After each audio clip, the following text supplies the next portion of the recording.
Bizni mana bu video murojaatimiz hurmatli prezidentimiz Shavkat Mirziyoyev Miromonovichga. Hurmatli prezidentimiz, biz bir guruh surxondaryolik jabrlanuvchilar sizga shu murojaatni yo'llamoqdamizki, biz 2019-yilda ochilgan Bisimplex MChJ mas'uliyati cheklangan jamiyat tashkil etilgan. Bu tashkilot rahbari Behzod Gapparov va uning qo'l ostida ishlaydigan xodimlari Sherali Davudov, Rustam Xadjayev, Chori Karimov, Navokat Jumayeva, Nilufar Rahimnazarova, Nafisa Toshtemirova, Shahriyor, Zamira Nasrullayeva o'zlarining jinoiy ish faoliyatini olib borib, odamlarni aldov yo'llari bilan pullarini o'zlashtirishgan. Qop-qop badallar berib, qo'llariga mana hammamizning qo'limizda shartnoma bor, hurmatli prezident. Mana shunday shartnomalar berib, eng kam ish haqi qo'ygan inson Surxondaryoda $3000. Menda $16000. $50,000. Biz ko'pchilikmiz. Hozir bu yerga ma'lum bir sabablarga ko'ra insonlar kelisha olmadi. Biz Surxondaryo, Xorazm, Nukus, Samarqand, juda ko'p Qoraqalpoq, juda ko'p insonlarni aldov yo'llari bilan pullarimizni o'zlashtirib, mana bugungi kunga kelganda qo'llarimizda shartnoma, hech qanday natija yo'q, qop-qop va'dalar berishuvdi. Men 2021-yil $16,000 qo'yganman mart oyida. Na pulim bor, na uni bir pensiyasi bor. Hech qanday menga bir natija berishmayapti. Shuncha joyga murojaat qildik. Ichki organlarga, NVD, ROVD, prokuratura, hattoki respublika bosh prokurori Valiyevga bir necha marotaba o'zini nimasiga kirdik qabuliga. Hech qanday natija yo'q. Biz hech tushunmay qoldik, hurmatli prezident. Hurmatli prezidentimiz, sizdan iltimosimiz shuki, bugun kunga qadar bizda Surxondaryo tadbirkorlari, Xorazm tadbirkorlari, Samarqand tadbirkorlari, Qoraqalpog'iston tadbirkorlarini bu video murojaatini qabul qilib, bizga yordam berasiz degan umiddamiz. 6 yil bo'ldiki, shuncha tadbirkor, 500-600 dan ziyod tadbirkor sarsongarchilikda yuribdi. Bunga qo'shimcha qilib shuni aytamanki, bugungi kunga kelib bizga eng alam qiladigan achinarlisi, ichki organlar ham hech qanday yordam qila olmayapti. O'zlari ham bu jinoiy guruhga qo'shilib, o'zlari ham jinoyat qilib yurishibdi. Qancha bizlar to'plagan bularni mol dunyosini, pullarini ularni o'zlari o'zlashtirib, bugungi kunga bizga majburiy ijroga o'tkazib berilmay kelyapti.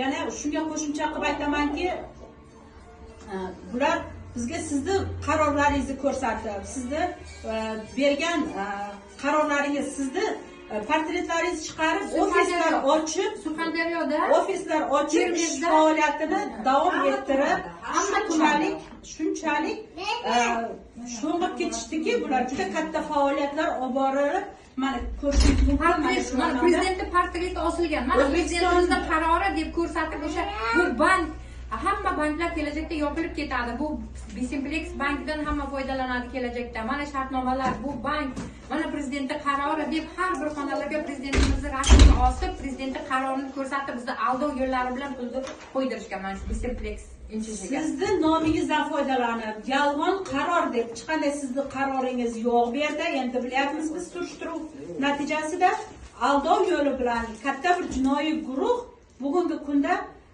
hech qanday jinoiy javobgarlikka tortilmayapti.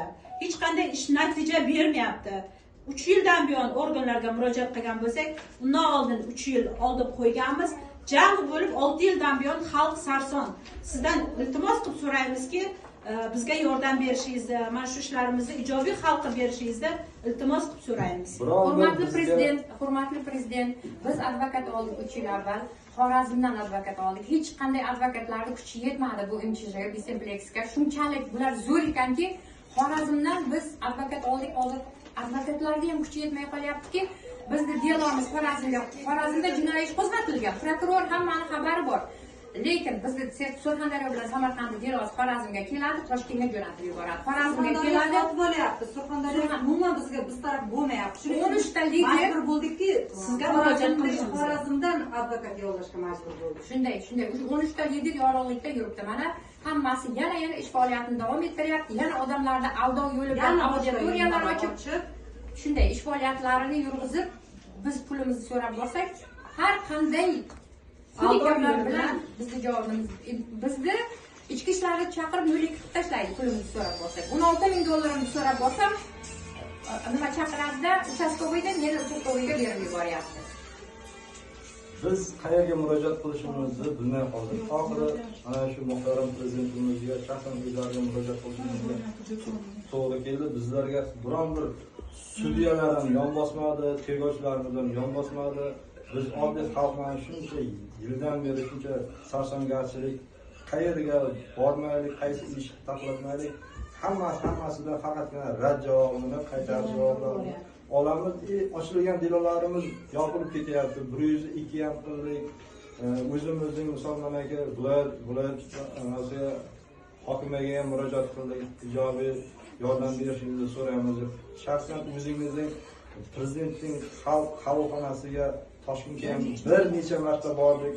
Bizlarning topgan pulimiz, vaqtimiz, mablag'imiz yo'lga sarflanib ketyapti.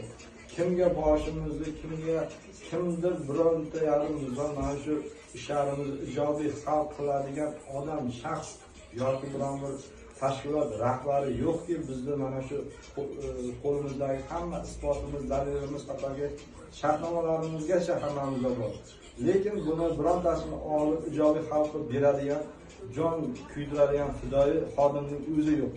Shuning uchun biz oxiri sizga murojaat qilishga qaror qildik.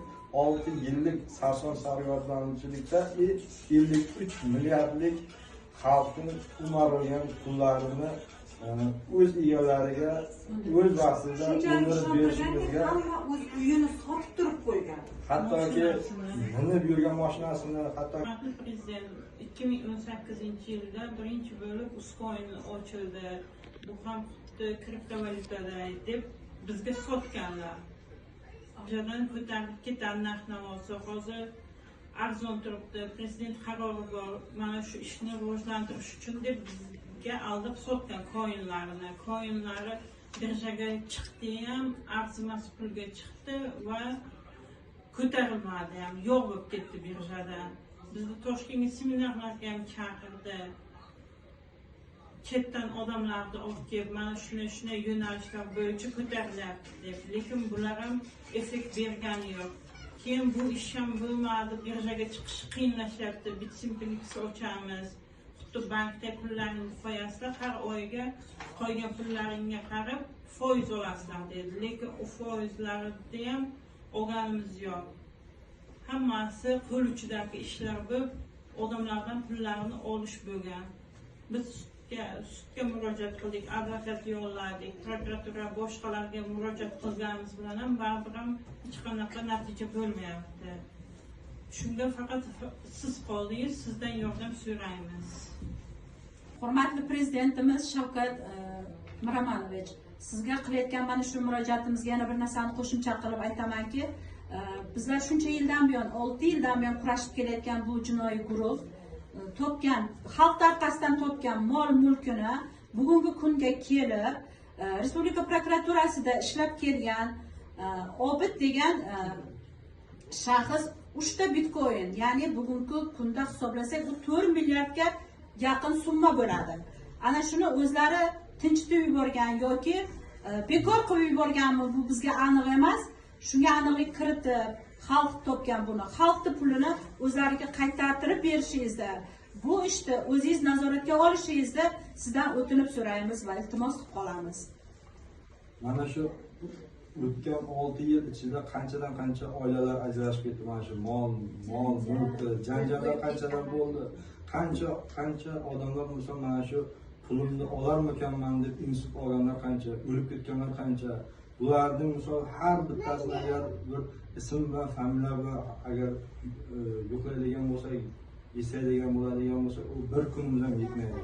Hurmatli Shavkat Miromonovich, shuning uchun mana shu oramizda ancha odamlar bevaqt olamdan ko'z yumdi, qancha oilalar ajrashdi, qancha bolalar va yetim bo'lib qoldi. Mana shularning hammasiga sababchi Bekzod Gabbarov va uning jinoiy to'dasi bo'lgan jinoiy guruh a'zolarini hammasini o'zingiz shaxsan nazoratga olishingizni so'raymiz.